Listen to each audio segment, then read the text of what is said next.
Salmo 32. Todos acharam? Assim diz a palavra do nosso Deus. De Davi, salmo didático. Bem-aventurado aquele cuja transgressão é perdoada, cujo pecado é coberto.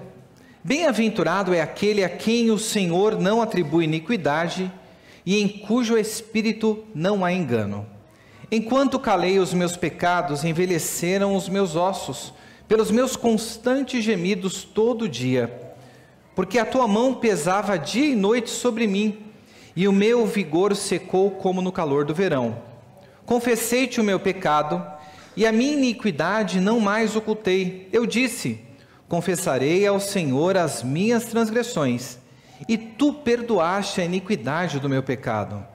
Sendo assim, todo o que é piedoso te fará súplicas em tempo de poder te encontrar. Com efeito, quando transbordarem muitas águas, não atingirão. Tu és o meu esconderijo. Tu me preservas da tribulação e me cercas de alegres cantos de livramento. Eu o instruirei e lhe ensinarei o caminho que você deve seguir. E sob as minhas vistas lhe darei conselho. Não sejam como o cavalo ou a mula que não têm entendimento, que são dominados com freios e cabrestos. Do contrário, não obedecem a você. Muitos são os sofrimentos do ímpio, mas o que confia no Senhor, a misericórdia o cercará. Alegrem-se no Senhor e regozijem-se, ó justos. Exultem todos vocês que são retos de coração. Oremos ao Senhor. Senhor, nosso Deus e Pai, nós te louvamos e te agradecemos pela tua palavra que foi lida, Senhor. Nosso pedido agora é que o Senhor venha abrir os olhos do nosso coração, venha romper toda a incredulidade do nosso coração, que o Senhor venha nos livrar de toda distração, para que nesse momento possamos atentar no ensinamento que o Senhor tem para o nosso viver. Transforma-nos pelo poder da tua palavra e do teu Espírito, é o que clamamos no nome de Cristo Jesus. Amém. Se há algo que o ser humano desde sempre busca, é a felicidade e a redução da dor. E nós conseguimos perceber isso, tanto nas produções literárias da humanidade, quanto na cultura popular que está ao nosso redor, como até mesmo na indústria farmacêutica. Se nós voltarmos para o passado, lá para 6 a.C., nós encontraremos um pensador romano, um advogado, um escritor famoso, Sêneca, que foi conhecido como o grande estoico de sua época. Em um escrito seu sobre a felicidade, ele disse o seguinte: todos os homens, caro Galião, querem viver vidas felizes. E um pouquinho para frente ele diz: mas para descobrir o que torna a vida feliz, vai-se tentando, pois não é fácil alcançar a felicidade, uma vez que quanto mais a procuramos, mais dela nos afastamos. Podemos nos entregar no caminho, tomar a direção errada, quanto maior a pressa, maior a distância.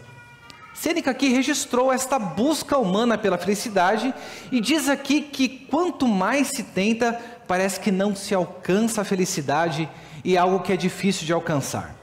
Se nós caminharmos um pouco no tempo e olharmos para uma declaração que foi escrita em 1776, que é a Declaração da Independência dos Estados Unidos, nós encontraremos ali a justificativa que foi dada para aquela nação se separar da Inglaterra. Em uma parte do documento nós encontramos o seguinte: consideramos estas verdades como evidentes por si mesmas. O que consideravam como evidentes por si mesmas? Que todos os homens são criados iguais, dotados pelo Criador de certos direitos inalienáveis, que entre eles estão a vida, a liberdade e a procura da felicidade. Declaração dos Estados Unidos: a procura da felicidade é considerada como um dos direitos inalienáveis do ser humano. Indo para a cultura popular, baseado nesse trecho aqui da declaração, eu creio que muitos de vocês já devem ter assistido aquele filme com Will Smith, que é A Procura da Felicidade. E neste filme nós vemos ali a história de um pai com seu filho, um pai solteiro, e ele enfrenta diversos problemas financeiros, aluguéis atrasados, multas de trânsito e diversas coisas que tornavam a vida dele difícil. E até tem uma cena emocionante no filme, onde ele está com o filho dormindo no metrô, passando aquela situação humilhante, e nós vemos que no filme, ao final, a felicidade ali, ela é retratada como a busca e o alcance da independência financeira e a saída da pobreza. Então é essa maneira como a cultura popular enxerga o que é a procura da felicidade e a realização do sonho americano. Não é por isso que muitas pessoas vão para os Estados Unidos tentar a vida no busca da realização deste sonho? Mas se nós olharmos também para um lançamento que aconteceu em 1886, nós vemos que na indústria farmacêutica, em 1886, eles lançaram uma pílula que foi apelidada de Happy Pills, pílulas da felicidade. E a propaganda que ali colocava é que 20 miligramas ao dia era o suficiente para reequilibrar o cérebro e espantar a tristeza sem fim. Então foi quando o Prozac foi lançado, o mais conhecido medicamento como fluoxetina. Bom, quando nós olhamos então para a história do pensamento romano lá em Sêneca, quando nós olhamos para a declaração da independência dos Estados Unidos, para a cultura moderna, no que considera-se como a busca da felicidade, e até mesmo para a indústria farmacêutica, nós buscamos e percebemos que é algo que constantemente o homem está buscando, o homem está à procura da felicidade. E nessa manhã, eu quero refletir neste texto sobre o que a palavra de Deus nos diz sobre a verdadeira felicidade, a procura da verdadeira felicidade, onde nós podemos encontrar a verdadeira felicidade, felicidade essa que os homens tanto anseiam, e eu creio que se você chegou aqui nesta manhã, você deseja ser essa pessoa bem-aventurada, essa pessoa feliz. O salmo que nós temos aqui diante de nós, o Salmo 32, é um salmo de arrependimento e de instrução. Você vê no título aí da sua Bíblia desse salmo que está de Davi, salmo didático. Esse salmo quer ensinar alguma coisa para a gente. Historicamente, esse salmo foi considerado como o favorito do bispo de Hipona, Agostinho, e é dito que ele tinha este salmo escrito na parede da sua casa, próximo ao seu leito, onde ele se encontrava enfermo, para buscar esperança e olhar aquelas palavras. E este salmo ele tem muito a nos dizer a respeito de onde nós podemos, e o único local onde nós podemos encontrar a verdadeira felicidade. Nós veremos nesse texto que a verdadeira felicidade, ela se encontra no perdão divino, ela se encontra na proteção divina, e ela se encontra também na instrução divina. Então, 3 coisas que eu quero que você atente: proteção, perdão, proteção e instrução. O Salmo nos diz o seguinte, o salmista começa aqui dizendo: bem-aventurado aquele cuja transgressão é perdoada, cujo pecado é coberto. Bem-aventurado é aquele a quem o Senhor não atribui iniquidade e em cujo espírito não há engano. O salmista aqui começa a nos dizer que a verdadeira felicidade, ela só pode ser experimentada e ela só pode ser vivida diante da presença e da realidade do perdão divino. E para falar a respeito desse perdão, Davi vem aqui a falar e nos dar 3 palavras que ele nos apresenta retratando o pecado, algo que nós lidamos no nosso dia a dia. Ele fala que bem-aventurado aquele cuja a transgressão é perdoada. A primeira palavra para se referir a pecado, ele fala de transgressão. Depois ele diz cujo pecado é coberto. E depois ele fala bem-aventurado aquele a quem o Senhor não atribui iniquidade. Vamos observar o que a palavra de Deus nos diz a respeito dessas 3 palavras: transgressão, pecado e iniquidade. As 3 palavras que nós encontramos no Antigo Testamento para resumir a maneira errada como nós lidamos o nosso relacionamento para com Deus. Quando você vai lá no dicionário hebraico para observar o sentido e o significado da palavra transgressão, você vai ver que transgressão diz respeito à rebelião. Transgressão diz respeito a cruzar conscientemente os limites que Deus estabeleceu na sua palavra. Transgressão consiste em desafiarmos a autoridade de Deus sobre a nossa vida. Primeira realidade que nos é apresentada aqui a respeito do pecado é que quando nós pecamos, muitas vezes nós pecamos e transgredimos, nós ultrapassamos a linha de maneira consciente. Nós não somos inocentes diante daquilo que a palavra de Deus nos coloca. Nós vemos que a palavra de Deus está dizendo claramente o que nós não devemos fazer, e nós vamos ali e fazemos. Não foi o que os nossos primeiros pais fizeram? Ali havia sido dado a ordem a eles para que não comessem daquele fruto. Mas, cientes da ordem de Deus, eles observam, acham aquilo atrativo, tomam para si e comem do fruto. Quantas vezes nós temos lidado de maneira rebelde com aquilo que Deus estabelece sobre a maneira como nós devemos viver de acordo com a sua palavra?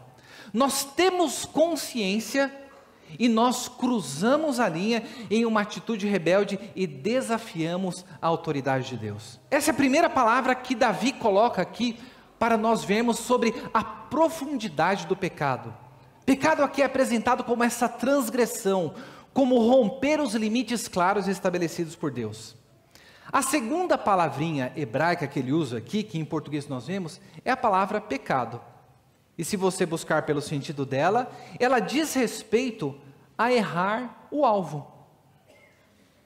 Se a transgressão consiste em eu ter consciência daquilo que Deus demanda de mim, e eu ultrapassar esta linha e desafiar a sua autoridade, e fazer aquilo que eu acho que deve ser feito mesmo, cometer o erro, o pecado aqui, ele nos é apresentado como você errar o alvo. É você fracassar em alcançar aquilo que Deus estabeleceu para nós. Significa ficar aquém daquilo que é esperado. E quando nós olhamos para a palavra de Deus, nós vemos claramente o que Deus espera de nós nas diversas áreas da nossa existência. Nos nossos relacionamentos, no nosso trabalho, no nosso relacionamento com o próprio Deus. Mas o salmista aqui, ele nos apresenta que além da transgressão, nós pecamos, nós falhamos em alcançar aquilo que Deus estabelece, ficamos aquém daquilo que é esperado. Quantas vezes nós vivemos dessa maneira?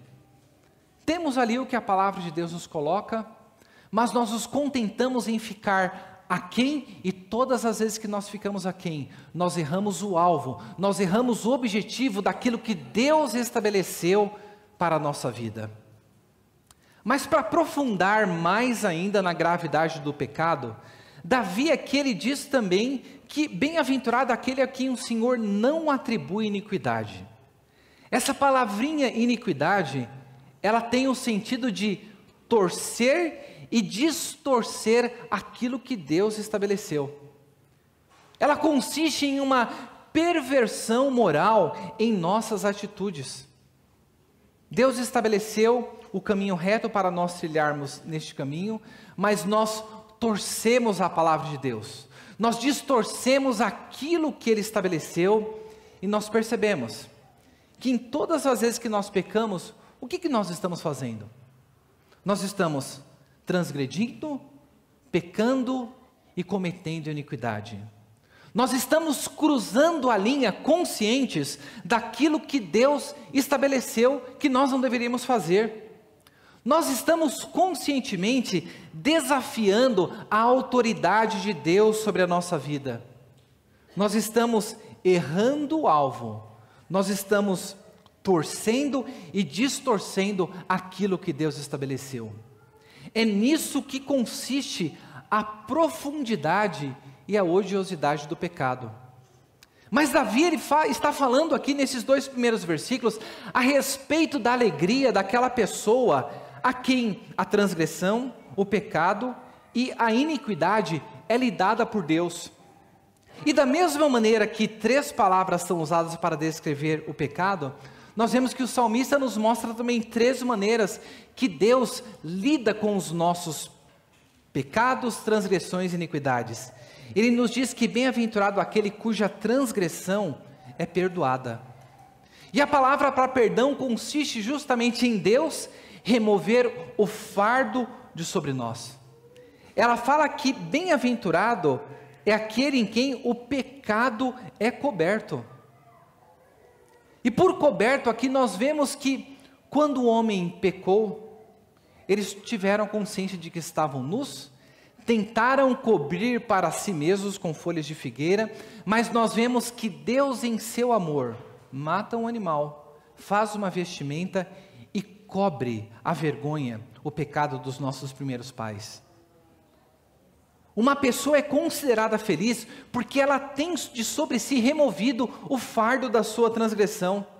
Uma pessoa ela é feliz porque Deus, ao olhar para nós, Ele cobre o nosso pecado e pelo sangue de Cristo, Ele não mais vê a nossa transgressão, mas a sua misericórdia manifestada pelo sangue de Cristo que cobre as nossas transgressões. E o salmista diz que bem-aventurado, feliz é aquele a quem o Senhor não atribui iniquidade. Aqui Deus está dizendo que a felicidade, com relação à maneira como Deus lida com a nossa iniquidade, com as nossas distorções, é que Deus não coloca na nossa conta a nossa iniquidade. É que Deus não adiciona aos registros aquilo que nós devemos a Ele por conta dos nossos pecados. Quando nós olhamos para a Epístola de Paulo aos Colossenses, nós vemos ali que ele descreve a vitória que Deus em Cristo triunfou sobre principados e potestades, e em determinado trecho diz que Deus, Ele pegou o escrito de dívida que constava de ordenanças que era contrário a nós, e Ele encravou na cruz de Cristo Jesus. A verdadeira felicidade, então, o salmista nos mostra, ela só pode ser encontrada para aquele que desfruta o perdão divino, para aquele a quem a sua iniquidade não lhe é atribuída. E Paulo, lá no capítulo 4 da carta aos Romanos, ele faz uma referência ao Salmo 32, e nós vemos que ele diz ali: e é assim também que Davi declara ser bem-aventurado aquele a quem Deus justifica independentemente de obras. Não é por nada aquilo que nós fazemos, mas Deus, por sua infinita misericórdia, Ele nos perdoa, Ele cobre o nosso pecado, Ele não coloca na nossa conta, não atribui a nossa iniquidade. E a pessoa que assim vive é considerada pela palavra de Deus como uma pessoa bem-aventurada e feliz. E o versículo 2 termina dizendo: e em cujo espírito não há engano. Davi sabe que a pessoa que foi perdoada por Deus, essa pessoa bem-aventurada, é aquela em que na sua vida as coisas não estão soltas, não estão como que esparramando por entre os dedos. Este é o sentido que está aqui: em cujo espírito não há engano. É a pessoa que vive de acordo com aquilo que Deus estabeleceu em sua palavra, e nós precisamos nesse momento parar e refletir: nós desfrutamos desta felicidade que somente Deus pode nos dar? Porque a palavra de Deus está dizendo que a fonte de toda a felicidade, que é o nosso Deus, ela só pode ser experimentada naquele que experimentou o perdão, a cobertura, a não atribuição da sua transgressão, dos seus pecados e da sua iniquidade. Se você crê em Cristo Jesus, este perdão, ele está disponível a você. Mas Davi, depois de falar isso, ele relembra do momento em que ele estava envolto nas suas transgressões, no seu pecado e na sua iniquidade. Ele diz no versículo 3: enquanto calei os meus pecados, envelheceram os meus ossos pelos meus constantes gemidos todo dia, porque a tua mão pesava dia e noite sobre mim, e o meu vigor secou como no calor do verão. Davi, ele vem aqui a nos dizer o que estava acontecendo com ele, quando ele estava vivendo confortável com o pecado. Ele diz: enquanto calei os meus pecados. A maneira como Davi está dizendo aqui, é que não era meramente um silêncio passivo, um silêncio de indiferença, mas um silêncio no qual é como se ele dissesse: enquanto eu causei no meu coração o calar os meus pecados, algumas coisas aconteceram.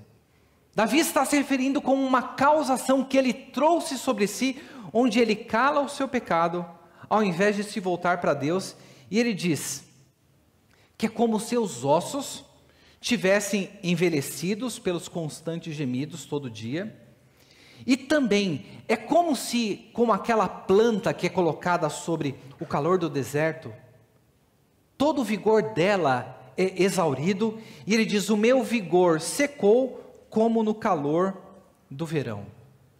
Davi está aqui mostrando que existe uma correlação direta entre a maneira como nós nos sentimos no nosso corpo e a nossa situação diante de Deus. Você não é um corpo que é ocupado por um espírito. Você é uma unidade entre corpo e espírito. E a palavra bonita para dizer isso é que você é uma unidade psicossomática, é uma unidade de psique e soma, entre alma e entre corpo. E o que acontece em um, se reflete em outro. E Davi aqui ele está dizendo que por conta dos seus pecados, e não era meramente por conta dos pecados, era por conta dele se calar diante da realidade dos seus pecados, o seu vigor tinha ido embora, os seus ossos é como se ele tivesse perdido toda a força da sua existência, e ele reconhece, versículo 4, porque a tua mão pesava dia e noite sobre mim. Muito provável que você já deve ter utilizado aquele versículo, né? Se Deus é por nós, quem será contra nós? Mas você já parou para pensar no que aconteceria, ou no que acontece se Deus for contra nós? Se Deus for contra nós, quem é que será por nós? E diante da realidade do seu pecado, nós vemos que Davi havia causado esse silêncio. Davi havia ficado confortável, nós não sabemos qual foi a ocasião em que aconteceu este pecado, diferentemente do Salmo 51, onde Davi confessa os seus pecados, e ele retrata que aquele salmo é um reflexo de quando ele pecou com Batseba. Aqui nós não temos o contexto exato de quando isso aconteceu, mas Davi diz: eu fiquei quietinho com o meu pecado, e diante desse silêncio, a mão de Deus se manifestou sobre minha vida. E como ele se sentiu? Desprovido de vigor e envelhecido em seus ossos. Nós estamos constantemente em busca da felicidade.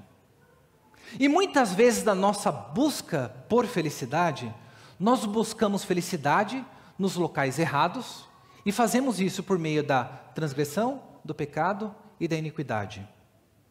E às vezes a melhor coisa que pode acontecer para conosco é de nós ficarmos como Davi, desprovidos do vigor, envelhecido em nossos ossos, porque este é o megafone de Deus para nos atrair para a realidade da sua santidade e do terror do pecado. Sabe como que Deus demonstra que você é um filho dele?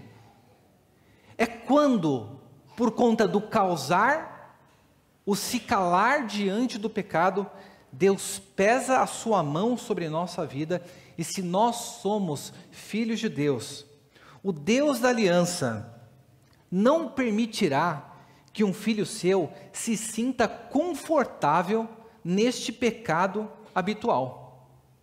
Se nós somos filhos de Deus, que a palavra de Deus ela está nos mostrando que o nosso Deus que cuida do nosso viver, Ele colocará a sua mão sobre nós. E quando Deus coloca a sua mão sobre nós, o sentimento é como estar desprovido de vigor, estar entristecido, e Davi em outras partes fala a respeito disso. Como isso é uma verdade, sabe qual é o grande perigo? O grande perigo é de você estar vivendo hoje uma vida de transgressão, de pecado e de iniquidade, e você não estar sentindo nada. Você estar confortável com isso daí. Isso pode ser uma indicação de que você ainda não foi alcançado pelo Evangelho da Graça. Isso pode ser uma indicação de que você, como Davi, está aqui causando o calar dos seus pecados. Um servo de Deus Deus não permitirá que ele permaneça no estado de pecado. Deus colocará a sua mão. Então você, que é adolescente, você está lá vivendo, e é normal na adolescência, né? Nós nos apaixonarmos, queremos namorar, e daí você está lá, vivendo à torta e à direito, se pegando com um menino, ou se pegando com uma menina, e está vindo aqui para a igreja, e senta aqui de domingo após domingo, e a vida continua numa boa. Se você é um servo de Deus, uma serva de Deus, a palavra de Deus está nos dizendo que Deus trata conosco e nós nos incomodamos com isso. Se nós estamos aqui, nós adultos, se nós vivemos uma vida largada dentro dos nossos casamentos, e nós não nos entristecemos com a realidade do nosso pecado, nós precisamos levantar a nossa antena, porque a mão de Deus, ela será colocada sobre nós, porque Deus, Ele nos ama, e Ele se utiliza deste meio para nos trazer para próximo dEle. E Davi nos mostra que uma consequência disso, é que ele não permaneceu uma eternidade e confortável com o seu pecado. Davi aqui ele revela que ele estava se sentindo incomodado com as consequências do pecado sobre a sua vida. Quando na verdade nós muitas vezes deveríamos nos sentir incomodados com o pecado e não meramente com as consequências do pecado. Mas as consequências do pecado são necessárias para que nós, ao tomarmos consciência e sendo tocados pelo Espírito Santo, no versículo 5, Davi nos diz: confessei-te o meu pecado, e a minha iniquidade não mais ocultei. Eu disse: confessarei ao Senhor as minhas transgressões, e tu perdoaste a iniquidade do meu pecado. Davi faz duas coisas aqui na sua confissão. Ele diz que ele confessa o pecado dele, e ele depois, ampliando isso, diz: a minha iniquidade eu não ocultei. Na sua atitude de confissão, Davi chega diante de Deus e coloca o seu pecado diante do Senhor. Só que isso é fácil a gente fazer, né? Nós podemos muitas vezes chegar, colocar o nosso pecado diante do Senhor e continuarmos vivendo uma vida dupla. Continuarmos vivendo uma vida com a máscara. E Davi aqui ele diz: e a minha iniquidade não mais ocultei. Na sua confissão, Davi ele declara o seu pecado diante de Deus e ele renega a vida dupla que ele estava vivendo. Ele não mais ocultaria o seu pecado. E a palavra de Deus nos mostra aqui que confessar não é meramente um ato mecânico. Como católico, quando vai lá no padre, confessa, recebe a penitência e tem o perdão dos seus pecados, como se o mero ato tivesse algum poder em si. Quando nós confessamos a Deus, o que nós estamos fazendo é nós estamos concordando com Deus que o nosso pecado é destrutivo e ofensivo para o ser do nosso Deus. Confessar os nossos pecados significa concordar com Deus, concordar que o limite que Ele estabeleceu não deve ser ultrapassado. Significa concordar com Deus de alcançar o alvo que Ele estabeleceu para nós. Significa concordar e manter reto aquilo que Deus estabeleceu para o nosso viver. A confissão é o caminho para a restauração.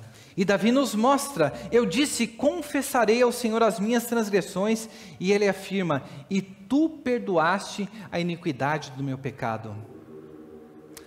A verdadeira alegria que nós tanto buscamos, ela se encontra somente no perdão divino.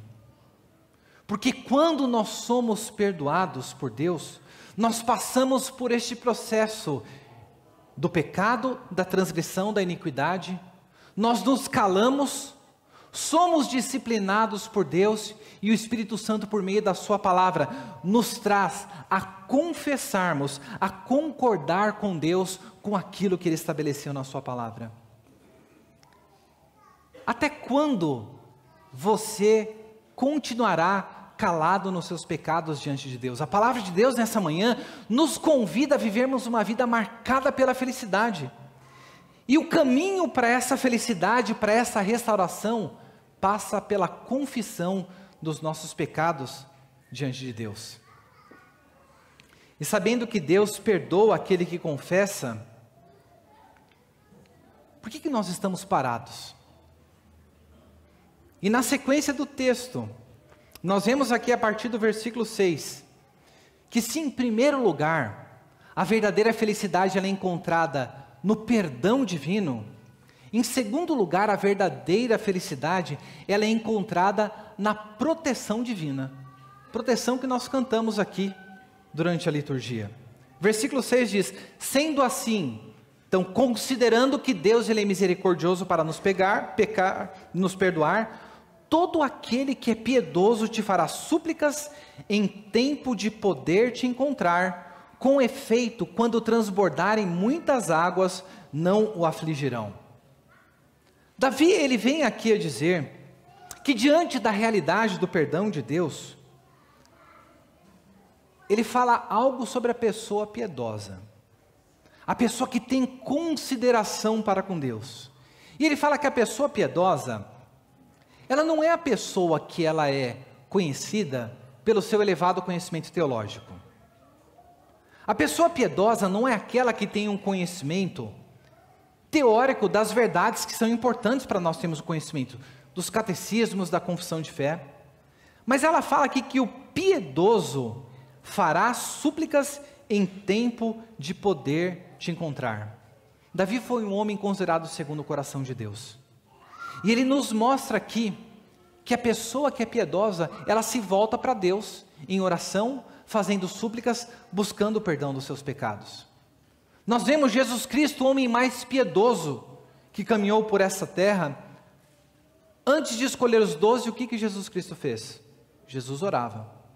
Nos momentos cruciais e importantes da sua vida, Jesus Cristo estava ao monte, orando, buscando a presença de Deus. Jesus Cristo não pecou como eu e você pecamos, mas o salmista aqui nos coloca que o piedoso é aquele que faz súplica em tempo de poder encontrar. O salmista está mostrando aqui para a gente que haverá um momento em que nós não encontraremos mais Deus como Deus misericordioso. Nós nos lembramos aqui da menção em Isaías 55, busquem ao Senhor enquanto Ele pode ser encontrado, invoquem-no enquanto Ele está perto. Você tem buscado a presença de Deus? Nós vivemos em um tempo oportuno, onde a presença misericordiosa do Senhor, ela pode ser encontrada. E a pessoa que é piedosa, ela busca o Senhor, e nós vemos aqui que como efeito disso, com efeito, quando transbordarem muitas águas, não o atingirão. Quando nós olhamos para essas muitas águas, ela diz respeito a tudo aquilo que nós não temos controle, aquilo que nós costumamos chamar de caos da nossa existência, dos dias difíceis pelos quais nós nos encontramos. O piedoso que busca o Senhor, ele o encontrará, e aqui é dito, ele não será alcançado, atingido pelas águas transbordantes.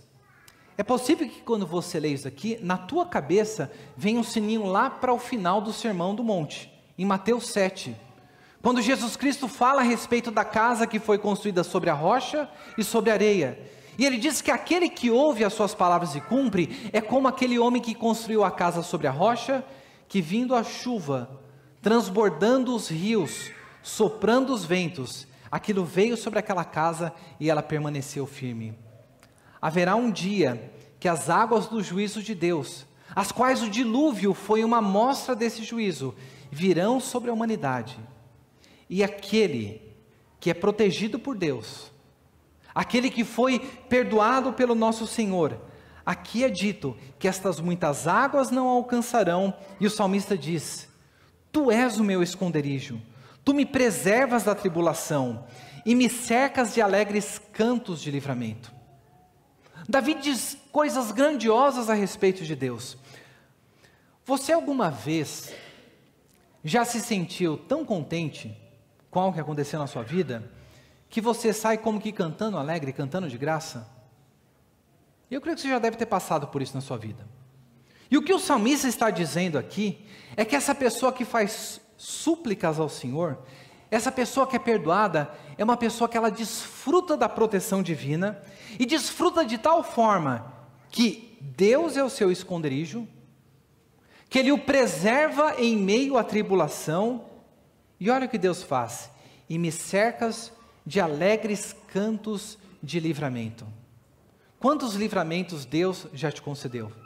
A palavra de Deus está nos dizendo que o nosso Deus, que Ele nos perdoa, que Ele nos protege, que Ele ouve o nosso clamor, é aquele que nos cerca desses alegres cantos de livramento. Mas para nós desfrutarmos disso, nós precisamos atentar, nós precisamos saber que a verdadeira felicidade está encontrada naqueles que são perdoados pelo Senhor, naqueles que são protegidos. E por fim, no nosso texto, nós vemos que há uma mudança de tom aqui na fala de Davi, e nós veremos que por fim, a verdadeira felicidade, ela é alcançada por aqueles que são instruídos pelo Senhor. Em primeiro lugar, aqueles que são perdoados; em segundo, aqueles que são protegidos; e em terceiro, aqueles que são instruídos pelo Senhor. Davi aqui a partir do versículo 8 diz: eu o instruirei e lhe ensinarei o caminho que você deve seguir, e sob as minhas vistas lhe darei conselho. Alguns comentaristas veem isso daqui como Davi ensinando a congregação que estava adorando, louvando ao Senhor. Mas aqui parece muito claro que Davi, falando profeticamente, ele profere palavras que o próprio Deus está dirigindo a Davi e está dirigindo a nós hoje, dizendo que o nosso Deus é aquele que nos instrui, nos ensina pelo caminho que deve seguir, e sob as vistas lhe darei conselho.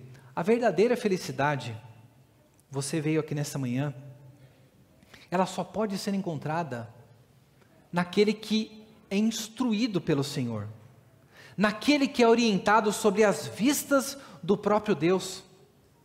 Quando nós olhamos para a Epístola aos Hebreus, nós vemos ali que a vida cristã, ela é comparada a uma corrida, e ali nos é feito um convite para que nós nessa corrida devemos olhar fixamente para o autor e o consumador da nossa fé, o nosso Senhor Jesus Cristo. Mas o que nós fazemos quando nós estamos vivendo uma vida de transgressão, de pecado e de iniquidade? Nós voltamos os nossos olhos contra Deus.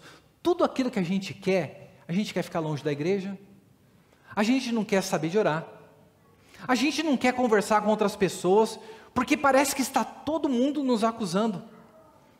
Nós voltamos os nossos olhos contra Deus, e a palavra de Deus nos diz aqui no final deste salmo, que o nosso Deus é aquele que nos instrui pelo caminho que nós devemos seguir. E é dito que com as vistas Ele nos dá conselho. Todos nós já, pelo menos os mais antigos, né? Nós nos lembramos quando nós estávamos fazendo alguma coisa e o nosso pai, com um olhar, nos mostrava se a gente estava no caminho errado, o que a gente deveria fazer como certo. E às vezes um olhar era o suficiente para você não fazer a coisa errada e fazer a coisa certa. E aqui nós vemos que o nosso Deus, Ele é como esse Pai que sob as suas vistas nos dá conselho, e Ele nos coloca aqui uma advertência, e veja que Ele coloca no plural, não está falando meramente com Davi, está falando com todo o povo de Deus em todas as épocas. Versículo 9, não sejam como o cavalo ou a mula que não tem entendimento, que são dominados com freios e cabrestos, do contrário não obedecem a você. Quando a gente vira os olhos para Deus e vive em transgressão, pecado e iniquidade, sabe o que a palavra de Deus está dizendo? Que você está se comportando? Está dizendo que você é? Está dizendo que você é uma mula e um cavalo. Pesado isso, né? E dizendo que é uma mula, por quê? Porque uma mula, esses animais, por reagirem e viverem por seu instinto, eles necessitam que eles sejam direcionados por freios e cabrestos. Eu não gostaria que freios e cabrestos fossem colocados sobre mim. E não gostaria também de um ser como criado à imagem e semelhança de Deus, ser visto se comportando como este animal selvagem, como mula, como um cavalo, que não tem entendimento. Deus dá o entendimento e Deus nos conduz. Mas quando nós negligenciamos isso, agimos como animais que precisam ser dominados com frestos e cabrestos. Davi ele termina aqui dizendo, no versículo 10, Muitos são os sofrimentos do ímpio, mas o que confia no Senhor, a misericórdia o cercará. O nosso Deus, que é o Deus que nos dá a instrução divina, Ele nos instrui pela sua palavra, a fim de que nós não venhamos viver como estes animais selvagens. E Davi reconhece que enquanto ele estava vivendo como um ímpio, ele provou do sofrimento sobre a sua vida. E um sofrimento que lhe foi trazido pelo próprio Deus, mas ele reconhece que aqueles que confiam no Senhor, o que confia no Senhor, a misericórdia de Deus os cercará.